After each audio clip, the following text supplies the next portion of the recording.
Do deep sea creatures scare you? They should. Some of the strangest and most terrifying creatures in the universe lie beneath the surface of the waves of our planet.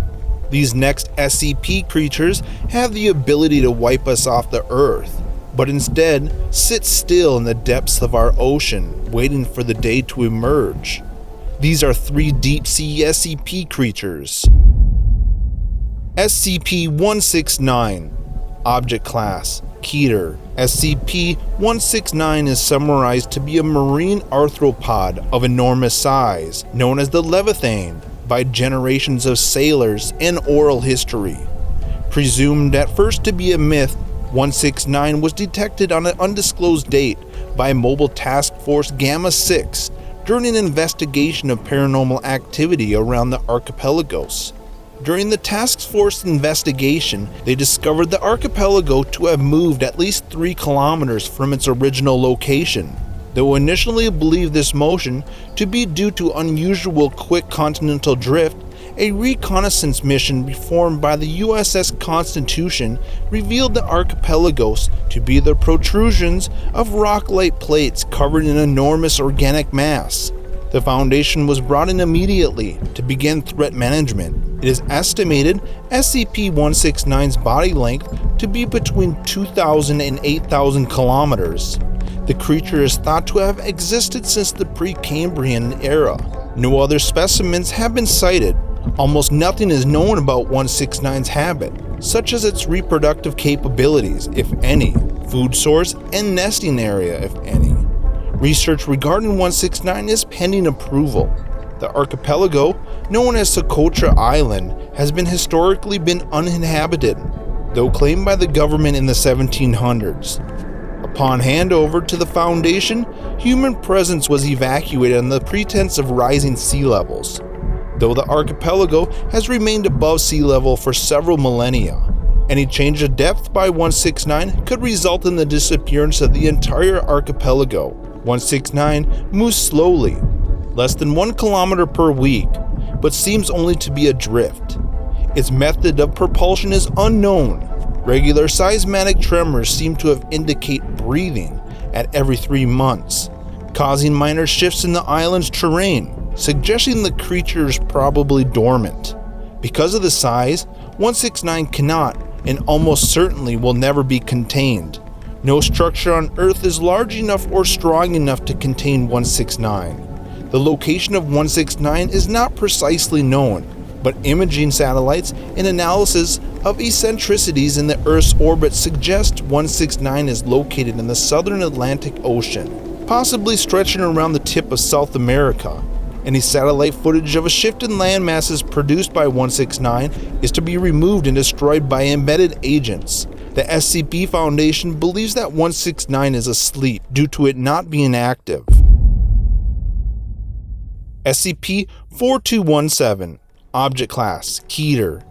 SCP-4217 refers to both the Bismarck, an anomalous German battleship sunk on May 27th of 1941, and the large sapient extraterrestrial species organism that is fused to the inside of its hull.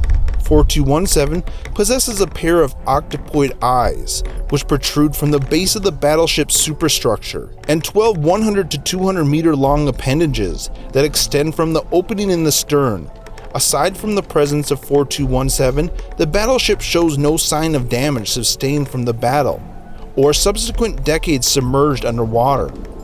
4217 operates the battleship's systems. This includes the full armory of 8 main guns, 44 secondary guns, and 12 anti-aircraft guns. 4217 also can operate the battleship's propeller to reach speeds approaching 40 knots, but only while surfaced. While submerged, the battleship achieves locomotion via ejection of the water from 4217's body cavity, with an average speed of approximately 30 knots.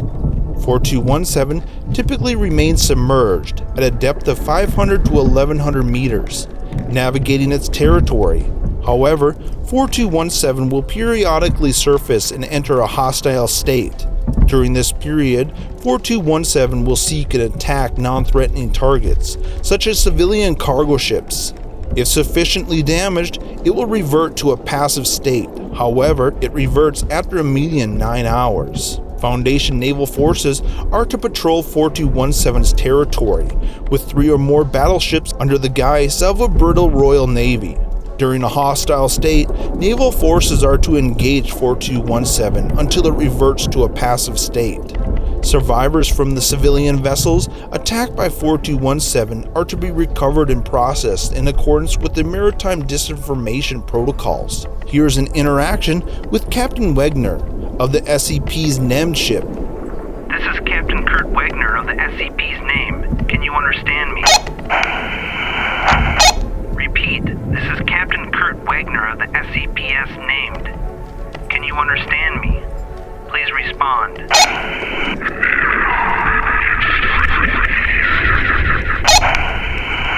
You speak German? German. Yes. Do you understand what I'm saying? Yes, your ship. Captain, SCP's 4217I just focused on us. Yes, that's us. What about you? Can you tell us what you are, or where you came from?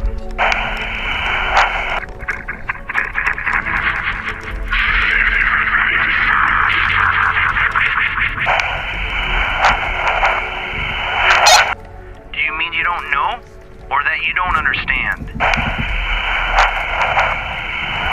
Understand.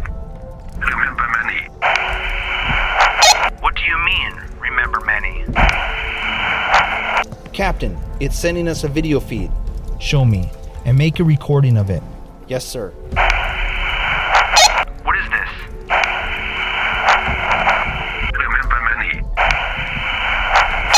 So, are these your memories? Was that Jupiter? Is that where you're from?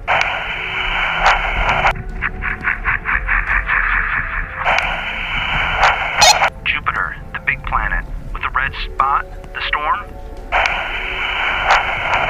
The storm. Right. Captain, the tentacles are starting to twitch. I think it's getting agitated. Put some distance between us and it. Are weapons still trained on it? Good. Hold fire until I give the order. Tell Caesar and Parthrone to prepare to engage. SCP-4217, please calm down. What's wrong? Open fire.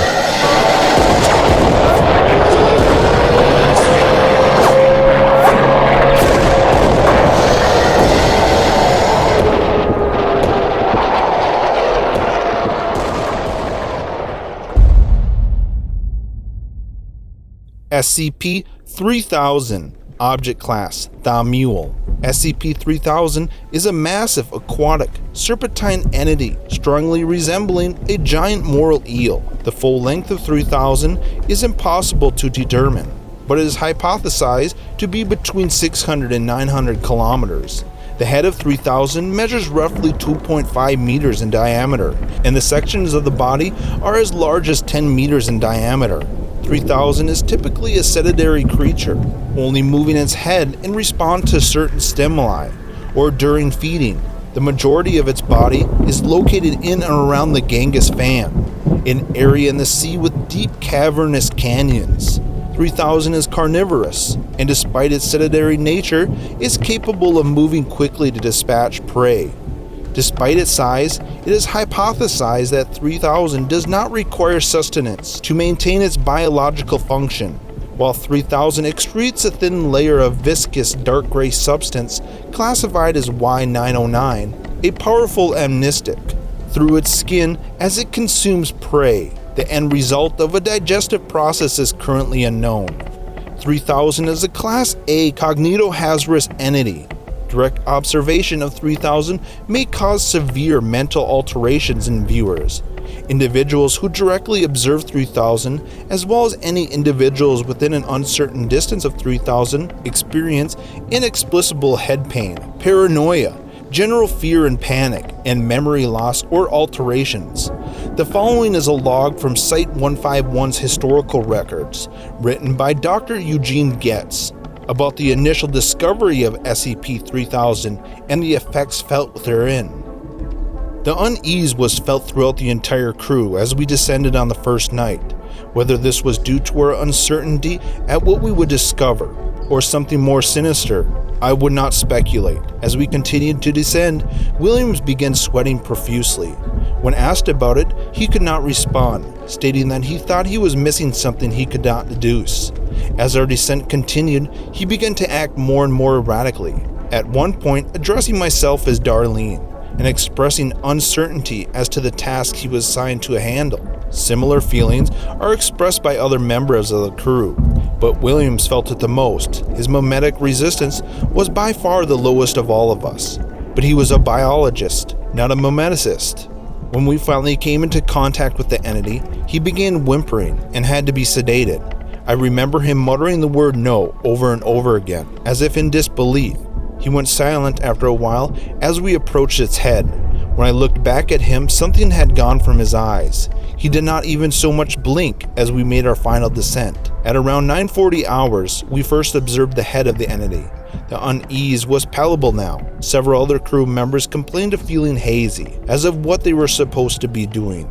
Captain Ritter, ever the man's man, wrote it off as nitrogen intoxication and forced them to continue approaching the entity. When we were within 50 meters, the entity turned slowly to look at us. Even now, as I recall watching this thing coil around in the darkness, I can still hear Williams, barking like a mad dog in the rear of the vessel, screaming and flailing, shouting about how he could see it in his head.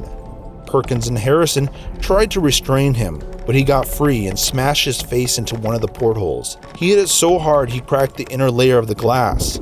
The damage was bad enough that we had to surface. We tried to give Williams medical attention, but he was far gone at that point. He had pulped himself against the glass, and despite the trauma, he still spoke briefly as he was laying dying. Nobody recorded it.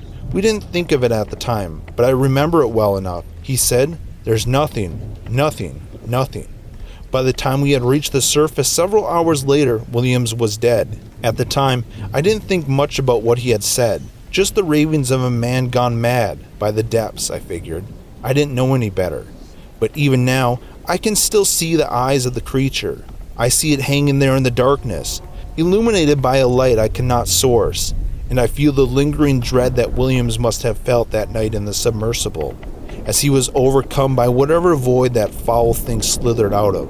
The area containing SCP-3000, currently a region of the Bay of Bengal, roughly 3,000 kilometers in diameter, is to be patrolled by Foundation naval vessels. Under no circumstances are civilians allowed to attempt deep sea exploration or diving efforts in the quarantine area. Individuals affected by the anomalous properties of SCP-3000 are to be held in containment indefinitely.